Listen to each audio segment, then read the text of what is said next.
Hello, my name is Tony Beers, and this is Movie Grades. And just like the movies, we play out our last scene.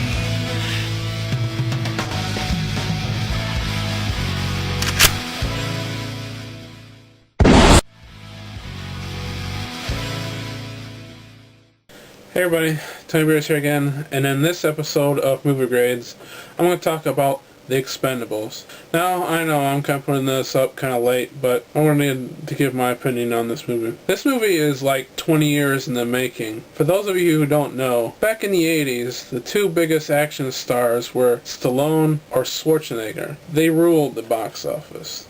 Everybody wanted them to team up to do a movie together, and they never really did. They've had a big friendly rivalry in the 80s. In fact, in a couple of their movies, they even kind of mocked each other. For example, there's a scene in Twins in which Arnold Schwarzenegger is looking at a poster of a Rambo movie, and he sees Sylvester Stallone in that poster, and he looks at it, he looks at his own muscles.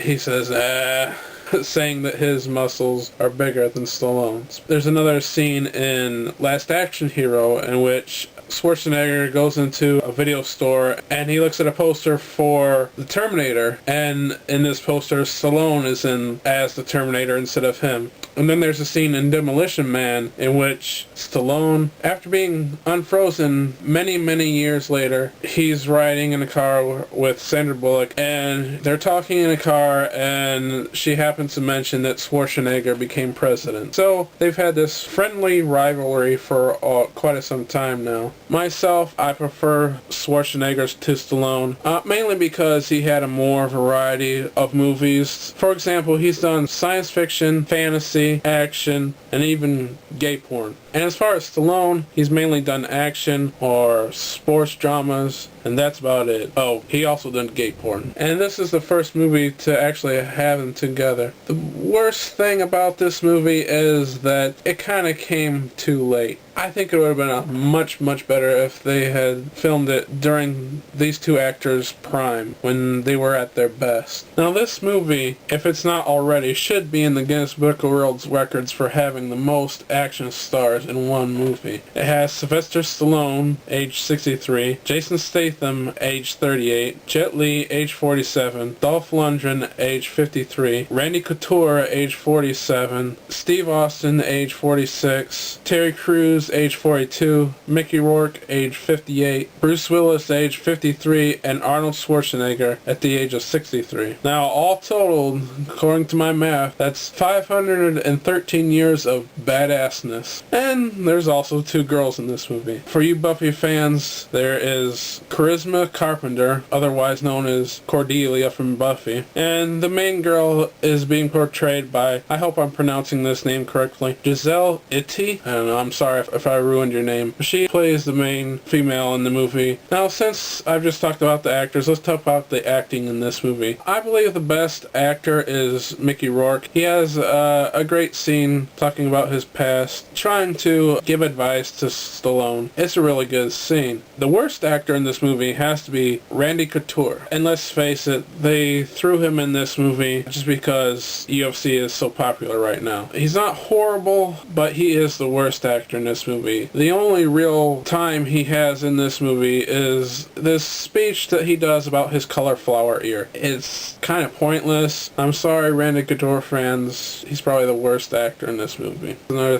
bad thing about this movie, that Schwarzenegger and Bruce Willis, who was also a big action star in the 80s, their parts are basically cameos. But I am really glad to see him in here, especially Schwarzenegger. He has a couple of funny lines in here, and it's worth it to see him in this movie, just for those funny lines that are that funny. Bruce Willis, on the other hand, he's like 10 years younger than Arnold Schwarzenegger, so I couldn't understand why they couldn't have used him more in this movie. Like I said, Randy Couture is probably the worst actor in this movie, so they could have cut him out and put in Bruce Willis instead. I don't know, perhaps he was doing Copland at the time and he couldn't do it. So how's the story in this movie? Really, who cares? I mean, this movie's not really about the story, but if you have to know, the story is that Stallone and his group is hired to take out about this dictator in somewhere in South America or somewhere. And Stallone and Statham do recon on this island, and they come in contact with this girl. So the villains find out that they're there, and the mission's kind of blown. They have to escape. They try to take this girl with them. She refuses to go with them, and so Stallone gets his buddies together to go back to this island to basically go back and get this girl. That's the basic story of this movie. Now, mainly this is an action movie, and this is filled with action. I love the action in this movie. They have some really good fight scenes. Particularly, there's a good fight scene between Jet Li and Dolph Lundgren. There's also a really good fight scene between Steve Austin and Sylvester Stallone. And for you fight fans out there, there is a pretty good fight between Randy Couture and Steve Austin. Now, continuing with the action, they have a lot of really good gun battles in this movie. In fact,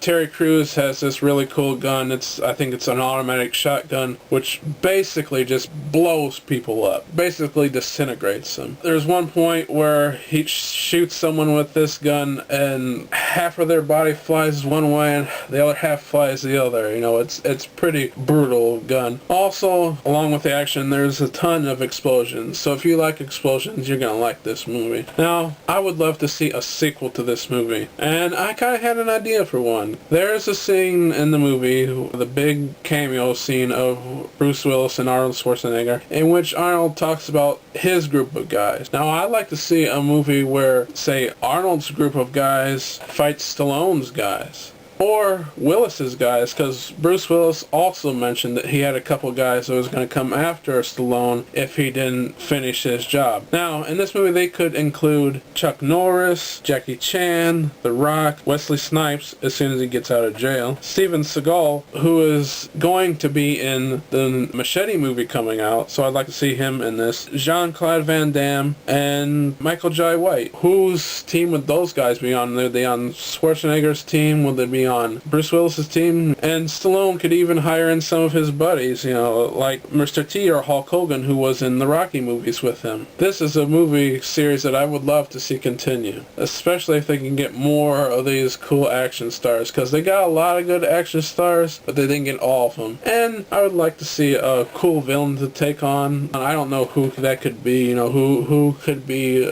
a big enough villain for these big action stars to fight. I don't know. Maybe one of those guys that I mentioned. But I would like to see this movie continue. I really liked it. The only other movie I've seen that had come out this year that really compares to this movie is The A-Team. And I say they're about equal, in my opinion. It really depends on what your mood is. If you're in more mood for a fun, more of an adventure type movie, I would go for A-Team. But if you want a really balls to the wall action movie, non-stop action, just fight, and guns just ablazing and bodies exploding, then this is the movie for you. As I am recording this, Expendables is the #1 movie, and I'm glad it is, and I hope it stays there for a while, because I really like this movie. Like I said before, the movie that comes closest to this out right now is The A-Team, and I really like that movie a lot too. And since this movie is just about equal, I would have to give it an equal grade, and I gave A-Team a B, so I'm also giving this movie a B too. I'm Tony Beers, and I'll see you next time.